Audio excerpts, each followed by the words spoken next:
क्या अपराध हो गया क्षत्रियों से कि भगवान परशुराम जी ने 21 बार घूम घूम करके पूरे भूमंडल से क्षत्रियों का विनाश किया।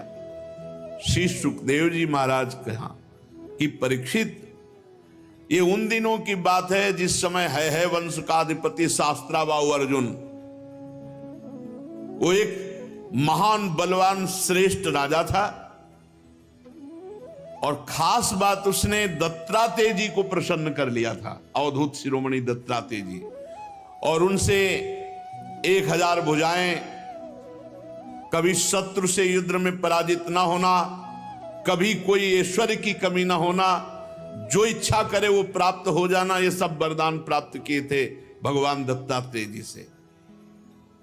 अब अबाध बल, अतुल संपत्ति, तेजस्विता, वीर कीर्ति, शारीरिक बल, सब कुछ दत्तात्रेय जी से प्राप्त हो गया था।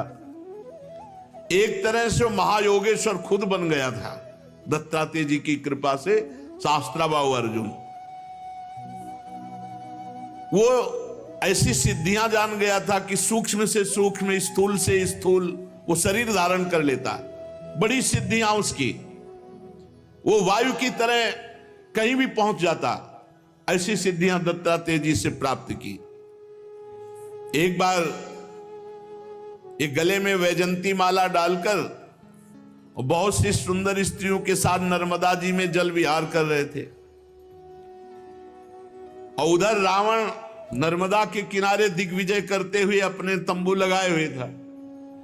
तो 500 भुजाएं इधर, 500 भुजाएं इधर, पूरी नर्मदा के जल को रोक दिया शास्त्राबाहु अर्जुन ने। रावण का शिविर डूबने लगा उधर। तो रावण ने पूछा, बिना वर्षा के कैसे बाढ़ आ गई उल्टा? बोले, महाराज एक वीर है जो स्त्रियों के साथ जल में खेल रहा, खेलते खेलते नर्मदा को उल्टा प्रवाहित कर। तो उनका हमसे बड़ा वीर कौन है? रावण बड़े घमंड में गया, अपने को बड़ा वीर मानता था, और जाके शास्त्राबाहु अर्जुन से अब वीरता की बातें करने लगा। तो उन स्त्रियों को प्रसन्न करने के लिए खिलवाड़ में तो ऐसे रावण को पकड़ लिया शास्त्राबाहु अर्जुन ने, बंदर के समान एक पिंजड़े में बंद करके, और अपनी राजधानी माहिष्मती ले जा करके जहां घोड़े थे वहां पिंजड़ा रख दिया। पिंजड़े में 10 खोपड़ी वाले रावण को 20 भुजा, 1000 भुजा वाला शास्त्राबाहु अर्जुन, और सब सिद्धियां प्राप्त किए। तब महाराज पुलस्त जी को पता चला कि दिग्विजयी रावण घोड़सार में एक पिंजड़े में बंद है। तब जाके शास्त्राबाहु अर्जुन के सामने गए तो शास्त्राबाहु अर्जुन ने पूजन किया, क्योंकि पुलस्त ऋषि, तो उन्होंने आज्ञा करी कि छोड़ दो, हमारा नाती है। छोड़ दिया रावण को। अब शास्त्राबाहु अर्जुन का अभिमान बढ़ता चला गया, क्योंकि दिग्विजयी रावण जैसे को बंदी बना लिया। अब वो एक दिन शिकार खेलने के लिए अपने परिकर के साथ जंगल में गया, तो प्यास लगी। तो पास में जमदग्नि जी का आश्रम था। तो जमदग्नि ऋषि के आश्रम में पहुंचे।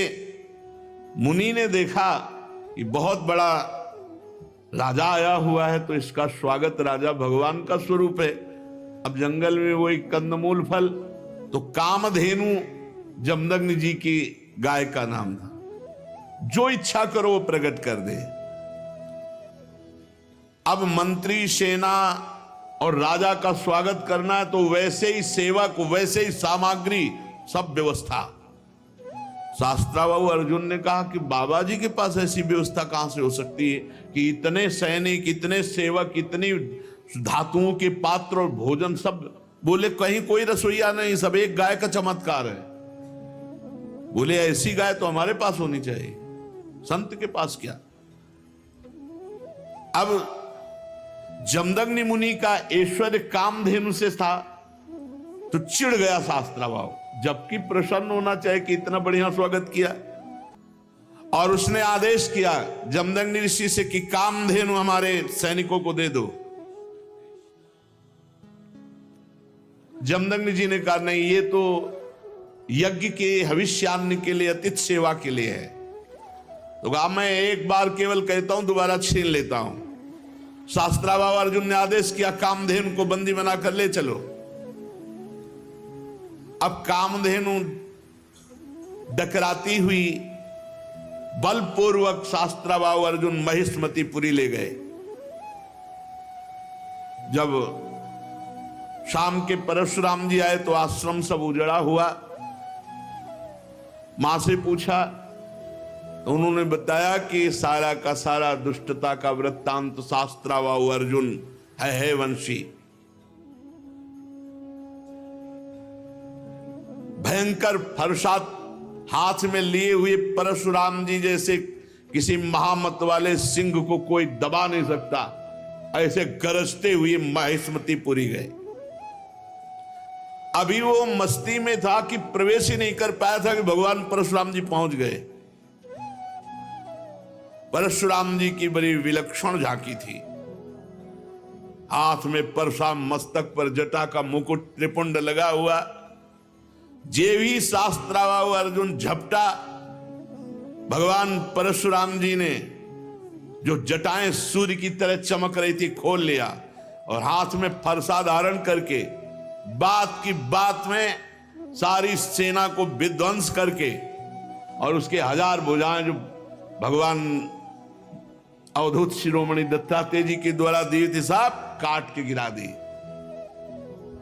फरसे का ऐसा प्रहार कि कोई सामने नहीं बचा। बाहें जांघें सब काट काट के। परशुराम जी के बाणों से जब है पति का सर्वनाश हो गया तो 10,000 लड़के थे शास्त्राभाव अर्जुन के, 10,000। भगवान परशुराम जी तो 10,000 लड़के तो अभी नहीं थे इनके साथ, ये अलग थे। सब पूरे परिकर सहित शास्त्राभाव अर्जुन को मार डाला भगवान परशुराम जी ने। कामधेनु छुड़ाकर आश्रम में ले आए। महिष्मतीपुरी के शास्त्राभाव अर्जुन का विनाश बड़ा आश्चर्य में। जमदग्नि जी ने कहा, हाय हाय परशुराम, तुम क्या उपद्रव करते हो? अरे राम राम, वो राजा था, गाय ले जा रहा था, ले जाने देते, तुमने हत्या क्यों कर दी? राजा सर्वदेवमय होता, तुमने अपराध किया। अरे हम लोग ब्रह्म ऋषि हैं, क्षमा हमारा बल है। संसार हमको इसीलिए पूजता है क्योंकि हम क्षमावान हैं। तुम्हारे ब्रह्मा जी भी क्षमा के बल से ही ब्रह्म पद पर स्थित है। ऋषियों की शोभा क्षमा होती है, ये सर्वशक्ति प्रदर्शन नहीं। भगवान तुम पर प्रसन्न हो, अब तुम तप परायण हो, तुमने अपराध किया, राजा का वध किया। ये ब्रह्म हत्या से भी बढ़कर है। जाओ तीर्थों का सेवन करते हुए तप करो और इसका प्रायश्चित कर डालो। भगवान परशुराम जी घुटने टेक कर जमदग्नि जी के आगे जो आज्ञा। अब 1 वर्ष तीर्थ यात्रा करके अपने आश्रम पर आए। परशुराम जी की माता रेणुका गंगा तट पर संध्या के लिए गंगा जल आदि लेने गई थी। वहां एक गलती हो गई माता जी से। आज सत्संग में कहा, नेत्र वाणी कान संभाल के नहीं अपराध बन सकता किसी से भी। तो वहां गंधर्वराज चित्ररथ अप्सराओं के साथ जल विहार कर रहा था। गंधर्वराज के जल विहार करते समय अंग प्रत्यंग और अप्सराओं की वो क्रीड़ा माता जी कुछ क्षण देखती रही। अच्छा लगा, बस कोई कामना नहीं हुई, कोई मलिनता नहीं आई, बस देखती रही, अच्छा लगा। और भूल गई कि संध्या का समय पतिदेव तर्पण आदि के लिए इसमें लिखा हुआ है। उनका मन खिंच गया चित्ररथ की इस अप्सराओं से केल। कहां जमदग्नि जी का एकांतिक भजन में स्वभाव, और माताजी ने जब चित्ररथ गंधर्व की केली देखी अप्सराओं से तो अच्छा लगा। बस ये संध्या का समय बीत गया। भगवान जमदग्नि जी इंतजार करें, ऐसा कैसे हो गया कि संध्या की अवहेलना हो गई और अभी तक रेणुका जल लेकर नहीं आई। अब जो ही होश आया जमदग्नि ऋषि को, भयभीत हो गई कि अब तो भारी अपराध बन गया। वो महर्षि के सामने आई, गंगा जल का कलश रखा, हाथ जोड़कर खड़ी हो गई। जमदग्नि मुनि ने कहा, मैं देख रहा था तुम्हारा मन चित्ररथ गंधर्व की केली देखने में खिंच गया। तुम अपराधी हो, पापिनी हो, तुम एक ब्रह्म ऋषि की पत्नी होकर ऐसा कैसे देखा? इसका दंड है मृत्यु। ऐसा कठोर शासन। अन्य पुत्रों से कहा, मार डालो इसको, रेणुका को।